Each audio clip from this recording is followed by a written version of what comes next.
من اللقاء المقدم عن الجولة الرابعة عشرة للدوري الاحترافي لكرة القدم، تمكن عشية اليوم فريق الكوكب المراكشي من تحقيق فوز صعب على ضيفه الدفاع الحسني الجديدي بحصة هدف دون مقابل. محمد أمين نوري.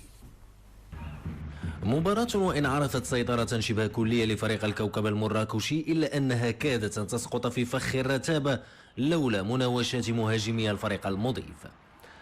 الشوط الأول انتهى على إيقاع البياض ومحاولات محتشمة. فريق الدفاع الحسني الجديدي بحث عن مباغتة حارس فريق الكوكب المراكشي الذي ظل يقظا على الدوام. على الواجهة الأخرى وعند بداية الشوط الثاني، خالد السقاط كاد بقليل من الحظ أن يهز شباك الفريق الدكالي.